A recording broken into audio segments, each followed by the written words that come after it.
देखा है, जहाँ जाने पर पार्क को डोंग मिल भी जाता है, मगर वो उसको देखते ही गाड़ी लेकर भागने की कोशिश करता है। पार्क भी उसका पीछा करता है। ऐसे ही थोड़ी दूर पीछा करने के बाद पार्क को एहसास होता है कि बॉस उसकी गाड़ी का पीछा कर रहा है। इधर डोंग एक कंस्ट्रक्शन साइट में घुस जाता है, मगर सामने जगह ना होने की वजह से वो गाड़ी बैक करने लगता है। ये देखते हुए पार्क को और बॉस के आदमियों को भी अपनी गाड़ी भी बैक करनी पड़ती है। यही मौका पाकर डोंग एक बार फिर से वहाँ से भाग निकलता है। उधर पार्क को भी भागने का मौका मिल जाता है, जहाँ कुछ दूर जाकर पार्क की गाड़ी का तेल खत्म हो जाता है। बीच रास्ते में अब वो कहाँ पर जाए उसको कुछ भी समझ में नहीं आता है, और सोने पे सुहागा तब हो जाता है जब एक आदमी उसकी गाड़ी में आकर बैठ जाता है, क्योंकि उसको लगा था कि पार्क कोई टैक्सी ड्राइवर है।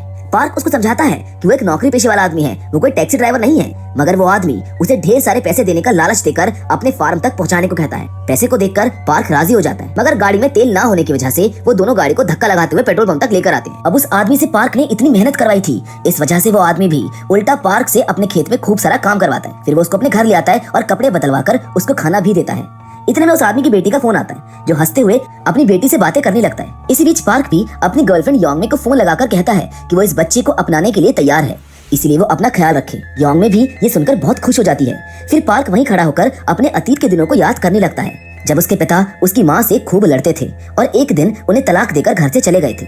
उनकी माँ छोटे मोटे काम करके घर का खर्चा चलाती थी, जहाँ एक दिन उनको हार्ट अटैक आ गया।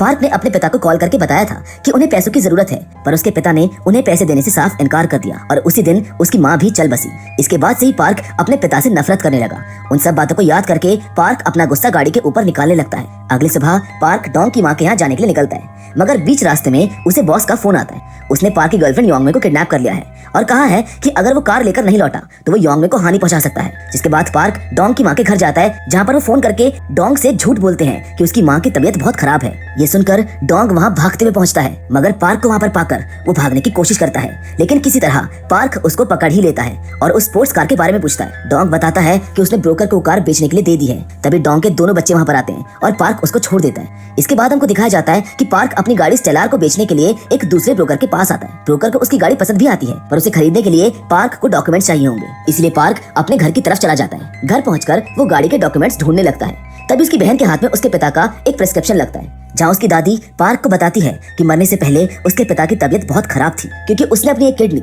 अपनी पत्नी यानी कि पार्क की माँ को दे दी थी। और वहीं दराज पर पार्क की नजर उनके परिवार की एक पुरानी तस्वीर पर पड़ती है, जिसके साथ ही कहानी एक बार फिर से अतीत में जाती है, जहाँ एक दिन पार्क के पिता उसके सामने असहाय खड़े होते हैं, मगर पार्क उन्हें अनदेखा करके योंगमी के साथ वहाँ से चला जाता है। उन पुरानी यादों को सोचकर पार्क को बेहद अफसोस होता है। इसके बाद वो डॉक्यूमेंट्स लेकर घर से निकल जाता है, जहाँ पर वो डोंग के पास पहुँचता है।